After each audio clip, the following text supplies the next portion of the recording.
Let's go. Step back in time. Do you still remember? Step back in time. What you waiting for? Step back in time.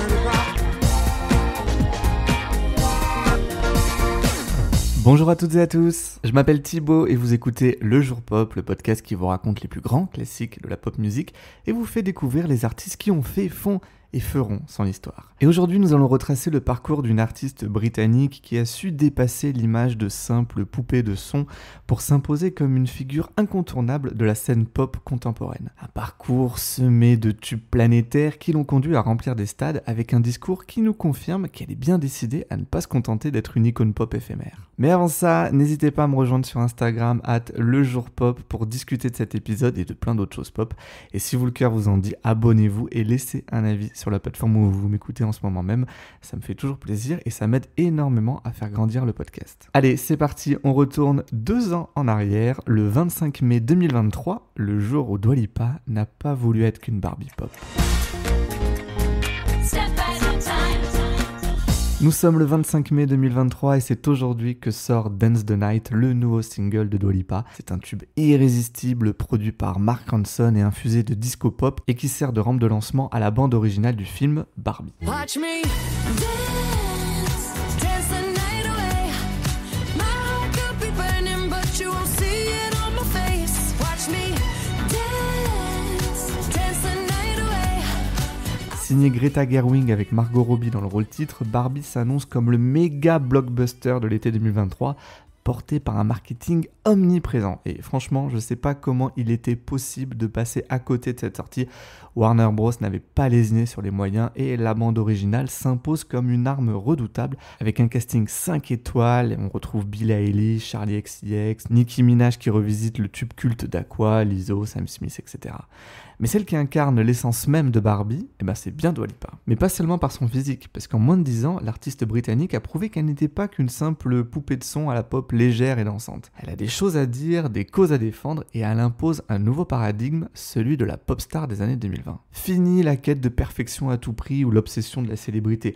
Aujourd'hui, des artistes comme Dua Lipa, Billie Eilish ou Sabrina Carpenter prennent en main leur propre storytelling. Elles refusent de laisser d'autres parler à leur place, cultivant des liens authentiques avec leur communauté, des connexions qui atteignent leur apogée lors des concerts, ça on en reparlera. Et Dua Lipa a parfaitement saisi l'idée de bâtir cette relation en alignant des tubes pop tout en tissant en parallèle une narration aussi féministe que consciente. Et pour comprendre ce parcours, remontons 15 ans en arrière, au début des années 2010. Bon, je vous ai menti, on va revenir encore davantage en arrière. Dua Lipa, elle naît le 22 août 1995 à Londres, au Royaume-Uni. Ses parents, ce sont des immigrés kosovars qui ont fui le conflit des Balkans pour s'installer dans la capitale britannique. Et c'est là que Dua Lipa passe ses premières années, bercée par de fortes influences musicales héritées de son père notamment. Et en 2008, à la suite de la déclaration d'indépendance du Kosovo, bien que toujours contestée par la Serbie, la famille décide de retourner à Pristina, la capitale. Et c'est dans ce nouvel environnement que Dua Lipa s'imprègne davantage de la culture et de la langue albanaise. Mais malgré ce retour aux racines, l'appel de la musique et de Londres continue de résonner fort pour la jeune fille. Et à seulement 15 ans, elle prend la décision de retourner à Londres. Elle s'installe alors chez des amis de la famille à Camden, un quartier vibrant du nord de la ville, connu pour sa contre-culture punk et alternative, mais aussi un vivier bouillonnant de la pop britannique, désormais indissociable par exemple d'une figure comme Amy Winehouse. Dua, elle rêve de musique, mais pour arrondir ses fins de mois, elle fait d'abord du mannequinat. Et en 2013, elle décroche même un premier rôle dans une pub. Alors, ironie du sort, c'est celle du lancement de la nouvelle saison du télécrochet X Factor. Have you ever seen some people lose everything? First go is their mind. New X Factor coming soon on ITV. Le pitch, une jeune femme étend son linge dans son jardin tout en fredonnant un titre des Sister Sledge. Sa voix est incroyable, tout le quartier s'arrête fasciné, elle devient alors une star. Alors évidemment, c'est assez drôle de revoir cette archive en 2025 quand on sait qu'aujourd'hui, des centaines de fans campent devant les salles de concert dans l'espoir d'avoir un câlin ou un selfie avec elle quand elle longe les premiers rangs. Et curieusement, à l'époque, elle n'a pas fait partie du casting de l'émission, mais finalement c'est peut-être mieux ainsi. Ça lui a permis de tracer son propre chemin à son rythme. I'm Dua, I'm 15 years old and I'm going to be singing Super Duper Love by Just Stone. Mwah. Et c'est à cette période qu'elle commence à poster des reprises sur YouTube, que ce soit Alicia Keys, Christina Aguilera. Et ces vidéos attirent l'attention de Ben Mawson de Tap Management, qui deviendra son manager. Dua quitte alors son job de serveuse et se consacre pleinement à la musique, puisant son inspiration dans la pop, la dance et le R&B des années 90 et 2000.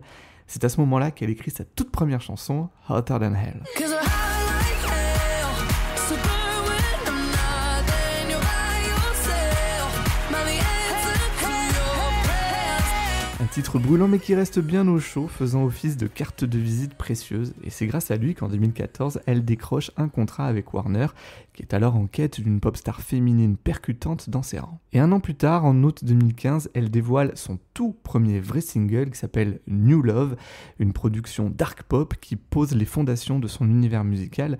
Mais c'est avec Be The One, sorti en octobre, que la magie opère vraiment. C'est un morceau accrocheur et lumineux qui résonne d'abord en Europe, notamment en Belgique et en Pologne, avant de conquérir le Royaume-Uni. Oh baby, come on, let me get to know you. Just another chance so that I can show that I won't let you down and run. No, I won't let you down and run. Cause I can be the one. Et le succès de Be The One ouvre la voie à une série de singles qui installent peu à peu Dua Lipa comme une étoile montante de la scène pop. Et pourtant, Warner repousse sans cesse la sortie de ce premier album. Initialement prévu pour septembre 2016, la sortie est repoussée à février 2017 avant de finalement voir le jour le 2 juin de la même année. Dua est ce qu'on appelle dans le jargon une artiste en développement, et elle justifie ces reports par le besoin de peaufiner de nouvelles chansons et de travailler sur, je cite, des collaborations excitantes. Elle faisait sans doute allusion à ce moment-là à Lost in Your Light, le vrai single de lancement de l'album en featuring avec Miguel. Lost in your life, baby. I wanna stay. Alors le titre il est franchement cool, hein, mais pas non plus renversant, un peu comme le catalogue de Dua Lipa à ce moment-là. Alors elle s'est fait un nom chez les fans de pop, ce qui lui permet de remplir des petites salles comme le Yo-Yo à Paris si vous y étiez, mais elle semble bloquée sous un plafond de verre qui l'empêche d'accéder à la strate supérieure de popularité. Il faut dire que Dua, elle a du talent, elle a du charisme, elle a une voix qui la démarque, et ce qui lui a quand même valu des feats assez sympas, comme Sean Paul à l'époque. Mais il lui manque encore la chanson, le tube qui va tourner en boucle, le clip qui restera gravé dans les esprits, et ce sera le 7e single, New Rules. I got no rules, I count 'em. I got no rules, I count 'em.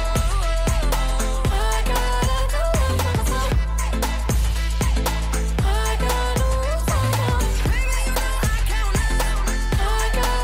'em. Et New Rules, c'est vraiment l'exemple parfait de la chanson arrivée au bon moment, interprétée par la bonne personne. Un alignement des planètes pop comme on les adore. Et comme souvent dans ces cas-là, bien évidemment, le morceau n'était pas destiné à Dua Lipa à la base. Il devait finir entre les mains des Little Mix, mais il a été proposé à Dua Lipa début 2017, alors en pleine finalisation de son premier album. Et à la base, elle était plutôt réticente à chanter des titres qu'elle n'avait pas écrits elle-même, mais elle a dû se rendre à l'évidence, ce tube potentiel pouvait clairement la propulser au niveau supérieur. New Rules, c'est un titre d'empowerment sur fond de tropical house, parfaitement aligné avec l'image de Dua Lipa, la copine indépendante et chill qui donne des conseils avisés pour gérer sa vie amoureuse. Ajoutons à ça un clip hypnotique ultra viral et le succès est immédiat.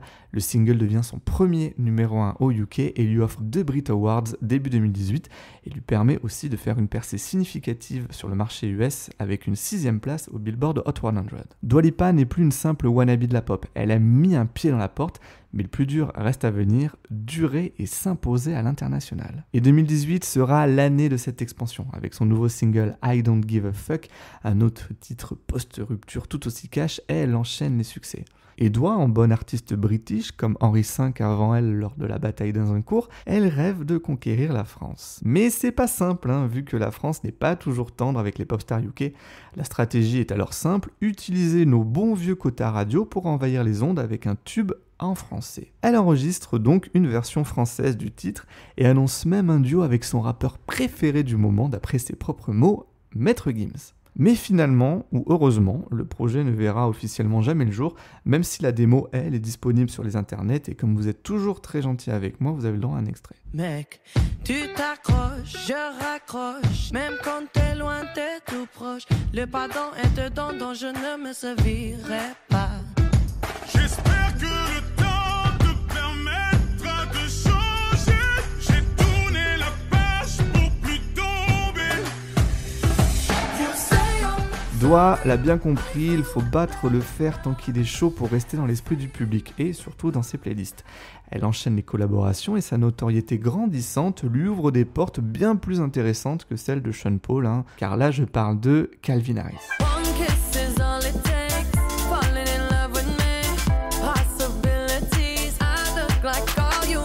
Ce qui est intéressant avec One Kiss, au-delà de son succès phénoménal, c'est qu'il propulse Dua Lipa sur l'échiquier de la pop. Elle n'est plus simplement une voix sur la prod d'un DJ, c'est Dua Lipa en featuring avec Calvin Harris, au même titre qu'une Rihanna, qu'une Ellie Goulding ou qu'une Katy Perry. 2018, c'est une année particulièrement prolifique pour Dua Lipa, on la retrouve partout et dans des styles très différents, que ce soit les Blackpink, Andrea Bocelli ou sur la bande originale de 50 Shades of Grey. Certains de ces titres ne toucheront pas tout le monde, mais chacun y trouvera son public, contribuant à graver le nom de Dua Lipa dans les esprits. Un nom d'ailleurs assez singulier qui peut faire trébucher certaines langues, comme celle de la célèbre animatrice américaine Wendy Williams qui l'a rebaptisée Dula Peep, un surnom resté depuis dans la postérité. So, there's a woman that you know as Dula Pipa. Her name's Dua Lipa, but you call her Dula Peep. Dula Pipa, I'm sorry. Dua Lipa s'est fait un nom, le sien, et s'est bâti une petite fanbase tout en gagnant en crédibilité en remportant le 10 février 2019 le Grammy de la Best New Artist. Maintenant, il est temps pour elle de passer à la vitesse supérieure et de définir un univers qui l'inscrira durablement parmi les artistes qui comptent. Et devinez quoi, c'est exactement ce qu'elle va faire avec son deuxième album, et ça, on va en parler tout de suite.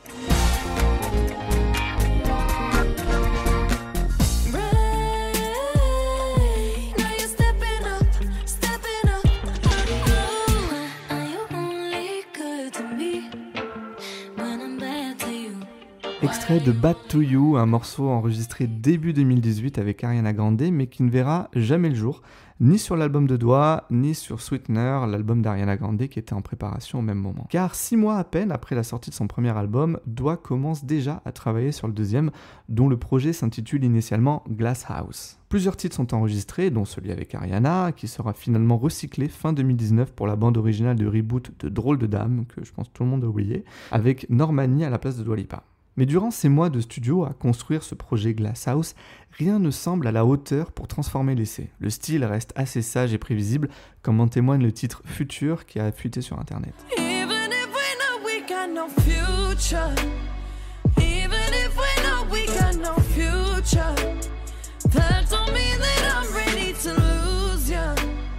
Et d'après ses propres mots, la révélation, elle survient à l'automne 2018, lors de la sortie du single Electricity avec Diplo et Mark Ronson. Dua souhaite alors mêler les époques, non pas seulement en reprenant les codes des années 70 et 80, mais en se les appropriant pour les transmettre à la nouvelle génération. Un titre s'impose alors, Future Nostalgia. The record is still a pop record. I love pop, it's what I do, but it's nostalgic, it has a disco influence to it, like the whole album is quite different from the first. La nostalgie du futur, un concept aussi simple qu'efficace qui définira la direction de cet album. Elle repart de zéro et très vite les nouvelles sessions s'avèrent très fructueuses. Le premier titre à émerger devient l'un de ses morceaux phares, Levitating.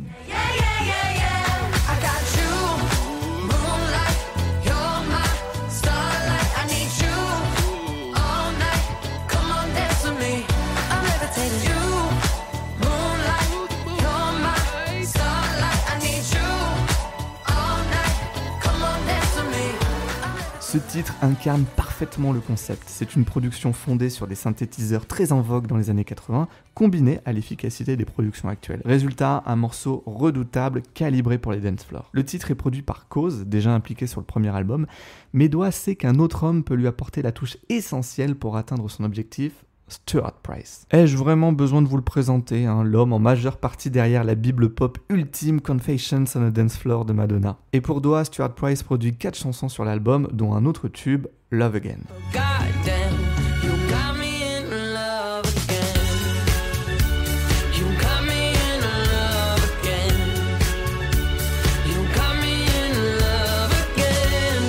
La future nostalgia, c'est ça, créer du neuf avec de l'ancien. C'est pas révolutionnaire, mais il faut que ce soit bien fait. Là où Stuart Price avait semblé ABBA pour créer Hung Up, ici le sample est plus pointu. Le hook de la chanson provient du titre Your Woman de White Town, numéro 1 en Angleterre en 1997. Mais ce sample remonte en réalité à 1932, issu du morceau My Woman de Houston. Alors de version en version, le rythme s'accélère et finalement, la version 2020 de Dua Lipa colle très bien aux versions speed-up de TikTok. Allez, on se fait la démo. Ça, c'est Love Again. Ça, c'est Your Woman. Et ça, c'est My Woman. Et là, on retourne à Love Again. Et ça m'a rappelé une interview assez drôle de Prince en 1999 où il disait « L'avenir de la musique sera de sampler des samples déjà samplés. En 2020, on y est totalement. » Sampling is getting to the point where it's out of hand too. And pretty soon we'll be sampling the sample that was already sampled. Concernant le concept, Dua déclare « Ce que je voulais faire avec cet album, c'était sortir de ma zone de confort et me mettre au défi de créer une musique qui pouvait coexister avec certaines de mes chansons pop classiques préférées. » Et Dua Lipa est finalement dans une démarche très peu autocentrée, c'est extrêmement rare. Avec ce projet, elle touche du doigt le succès et impose la signature Dua Lipa, une collection de titres à la fois contemporains, intemporels et irrésistibles, aussi bien sur la piste de danse qu'à la salle de sport. Je vous confirme, j'ai testé toutes les situations. Who needs to go to sleep when I got you next to me? All night, I ride with you. I know you got my back, and you know I got you. So come up, come up, come up. Let's get physical. Tiens, en parlant de sport, qui peut résister à Physical, clin d'œil au tube d'Olivia Newton-John, ou à Break My Heart et son sample d'In Excess, Dua rassemble le meilleur de la pop et y insuffle son ADN. Autre petite démo, ça c'est In Excess et après c'est Dua Lipa. I should've stayed at home, 'cause now there ain't no letting you go. And my phone. Et après un lancement rondement mené, la sortie de l'album est prévue pour le 3 avril 2020, mais il est finalement avancé au 27 mars suite à une fuite sur internet. Ironiquement, c'est à la fois la pire et la meilleure période pour sa sortie. Nous sommes en guerre. À cette période, des millions de personnes se retrouvent confinées à travers la planète, je vous refais pas l'histoire. À la base conçue pour les clubs, Future Nostalgia devient la bande-son des apéros Zoom et des sessions de sport dans le salon, entre deux parties d'Animal Crossing bien sûr. Mais c'est parfait, parce que la musique de Dua Lipa c'est avant tout ça, s'évader du quotidien.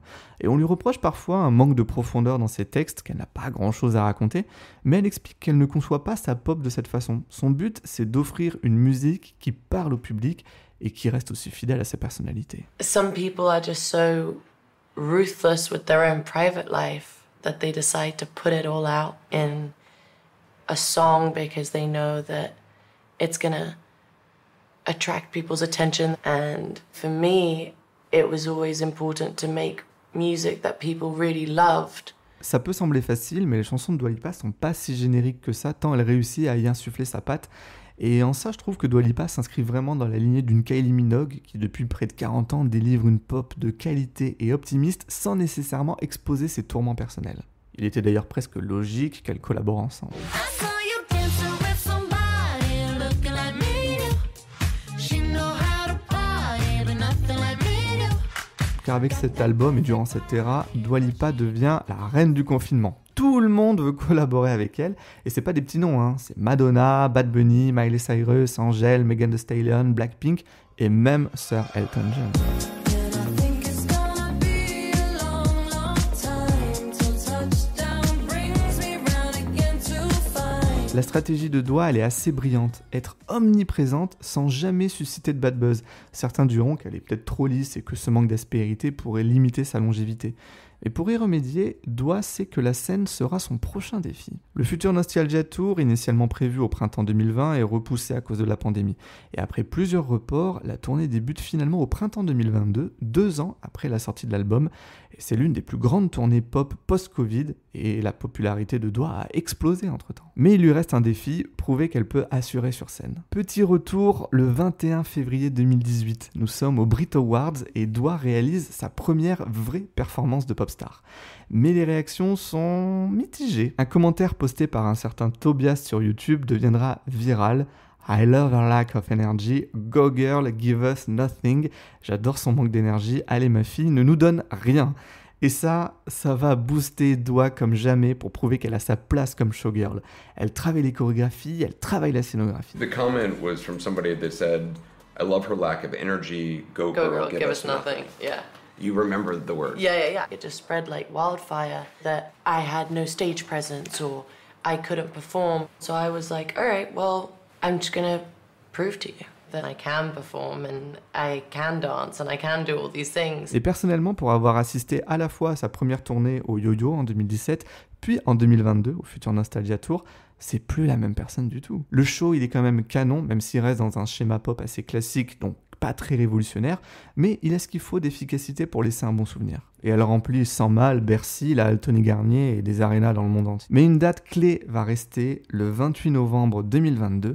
Pour les 110 ans de l'indépendance de l'Albanie, elle conclut sa tournée mondiale par un concert gratuit dans la capitale devant 200 000 personnes. La veille, elle reçoit même la citoyenneté albanaise pour avoir, je cite le président albanais, rendu fière la nation grâce à sa carrière mondiale et son engagement dans des causes sociales importantes. Car derrière l'image d'une pop star légère, Dua prouve qu'elle est bien plus qu'une poupée de son. Elle a des idées, des engagements et elle les met au service de sa musique pour imposer une autre narration. Et ça, on va en parler tout de suite.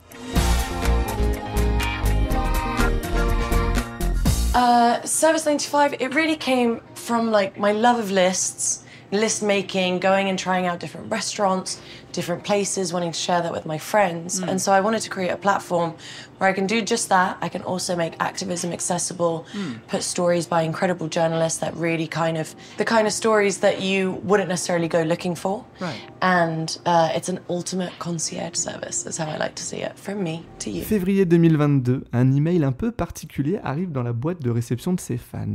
La newsletter Service 95, baptisée ainsi en référence à son année de naissance. À l'ère de l'instantanéité des réseaux sociaux, Dua Lipa s'inscrit dans un mouvement qui prend le temps de développer un format long et enrichi. Au départ, Service 95 se veut être un guide culturel et lifestyle. Mais pas seulement, sa véritable singularité réside dans le fait que Dua y propose un point de vue affirmé et des prises de position engagées. Par exemple, très tôt, elle s'est mobilisée pour la cause de la Palestine, ce qui lui a d'ailleurs valu des accusations d'antisémitisme. En 2020, elle avait reposté un message sur Instagram qui critiquait l'armée israélienne en appelant à l'indépendance de la Palestine, et elle s'est exprimée avec force lors des flambées de violence en 2021 puis en 2023. Et d'ailleurs, en mai 2021, pendant le conflit à Gaza, elle a partagé des messages de solidarité avec les Palestiniens, déclenchant une vive polémique. Une organisation pro-israélienne avait acheté une pub en pleine page dans le New York Times pour l'accuser, ainsi que les sœurs Hadid, d'antisémitisme. Mais Dua, elle reste ancrée dans ses engagements et se sert de Service 95 pour les développer. Ce média, aussi décliné en site internet avec des contributions de journalistes, ainsi qu'un podcast, n'est pas qu'un simple outil promotionnel. Bien qu'elle y propose un édito qui mentionne vite fait son actualité, c'est surtout un espace qui lui permet d'enrichir sa narration et de tisser un lien authentique avec son public. Et une autre initiative qui la démarque particulièrement, c'est son Book Club. Oui, un club de lecture. Alors d'emblée, on pourrait penser à un gadget d'influence pour se donner du crédit. Je ne sais pas si vous avez vu passer à une époque sur les réseaux des filles qui proposaient de vendre des faux livres pour décorer ces tables basses. C'était complètement lunaire. Et des fois, c'est même des vedettes qui se font paparazzer avec des livres à la main pour un peu se donner genre, quoi. Mais dans le cas de Dua Lipa, c'est une démarche qui est vraiment sincère. Il suffit de voir ses discussions avec les auteurs pour s'en convaincre. Et sans dénigrer personne, elle chronique pas des ouvrages comme Paulo Coelho ou La femme de ménage. Non, elle met en lumière des œuvres assez exigeantes en recevant leurs auteurs dans son podcast, dont certains parmi les plus prestigieux des cercles littéraires. On y retrouve par exemple Half of a Yellow Sun de Chimamanda Ngozi Adichie, un roman sur la guerre au Nigeria, Crying in H Mart de Michelle Zauner, le récit autobiographique d'une jeune femme américano-coréenne confrontée au deuil et à la quête d'identité, ou même Just Kids de Patti Smith, les mémoires de l'icône du rock new-yorkais. Sa sélection, elle est vraiment éclectique, mais avec un fil conducteur qui demeure. Dua cherche à nous faire découvrir des perspectives variées, des histoires qui résonnent et qui portent souvent un message sur la société. Si sa musique reste assez universelle et entre guillemets d'apparence légère, à côté Dua Lipa, elle développe une personnalité affirmée, avec des positions tranchées, en phase avec l'air du temps. C'est exactement ce qu'on attend d'une pop star en 2025. Aujourd'hui, on cherche plus à s'identifier à une pop star trop lisse et sans idée. Le succès de Beyoncé, Taylor Swift, Lady Gaga, Billie Eilish et évidemment Madonna depuis 40 ans repose sur leurs convictions qui guident leur discours. Après, libre à chacun d'y adhérer ou non.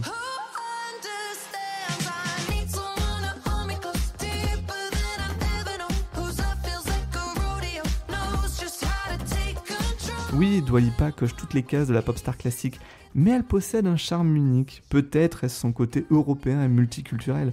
Lorsqu'elle a sorti Radical Optimism l'an dernier, que j'avais chroniqué dans un épisode spécial, j'avais dit que Dua Lipa c'était une pop star à l'ancienne. Finalement, je dirais aujourd'hui qu'elle est une pop star pleinement contemporaine, mais façonnée avec un bagage culturel sans doute plus solide et riche que nombreuses de ses concerts. Un dernier exemple en date, lors de sa tournée mondiale actuellement, dans chaque ville où elle se produit, elle interprète chaque soir un morceau différent d'un artiste local durant son set acoustique. Et je trouve que ces choix en disent long sur elle. Durant ces 4 dates françaises, on pouvait s'attendre à l'inévitable Vie en rose d'Edith Piaf, mais elle a préféré Dernière danse d'Indila, Get Lucky des Daft Punk, alors ce soir-là j'y étais, j'avoue j'étais un peu déçu parce que je supporte plus ce titre, Moi Lolita d'Alizé, très bon choix évidemment, ou encore Be My Baby de Vanessa Paradis.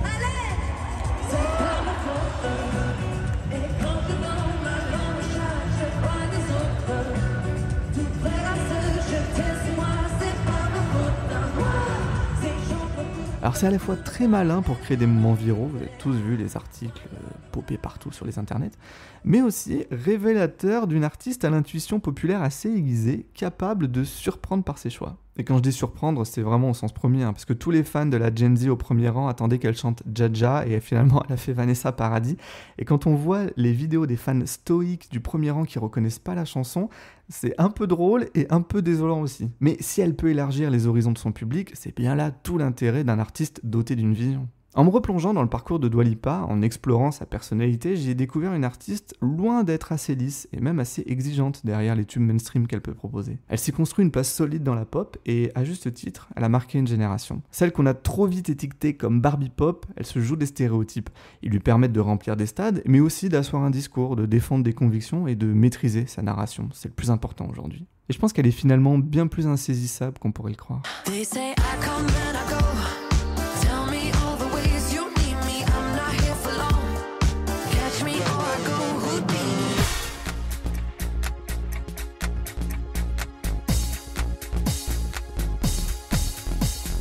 C'était le jour pop épisode 67 consacré à Dua Lipa, j'espère que ça vous a plu et intéressé. Si c'est le cas, n'hésitez pas à le partager autour de vous et surtout à me laisser votre avis, que ce soit sur Spotify ou Apple Podcasts. Vous le savez, ça me donne beaucoup de force et de la visibilité, donc allez-y. Et surtout, si vous avez envie qu'on discute ensemble, c'est toujours sur Instagram, @lejourpop. Merci à nouveau pour votre fidélité, moi je vous donne rendez-vous très vite pour un prochain jour pop. D'ici là, prenez soin de vous et moi je vous dis à bientôt.